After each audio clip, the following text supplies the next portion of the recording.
একটি রম্বসের দুইটি কর্ণের দৈর্ঘ্য ৮ একক ও ১২ একক হলে এর ক্ষেত্রফল কত?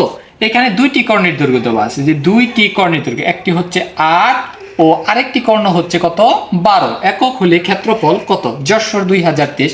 এই সমস্ত অঙ্কগুলাতে এখানে দুইটা কর্ণ, একটা ৮ একটা ১২, যে কোনো একটা কর্ণের অর্ধেক করে ফেলি।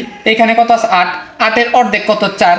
এখন গুণ করে ফেলি ৪ আর ১২ গুণ করি, ৪ ১২ ৪৮। এইটা যদি তুমি অর্ধেক না করো তাহলে এটার অর্ধেক করে ফেলো, এই কর্ণকে অর্ধেক করে ফেলো। ১২-এর অর্ধেক কত? ৬, ৬ ৮ ৪৮। একটি রম্বসের একটি কর্ণ ৮ মিটার এবং ক্ষেত্রফল ৪০ বর্গমিটার হলে অপর কর্ণ কত?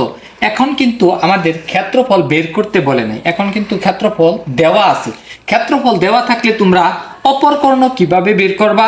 ক্ষেত্রফল দেওয়া থাকলে ক্ষেত্রফলটা তোমরা ডাবল করে ফেলবা। ৪০-এর ডাবল কত? ৮০।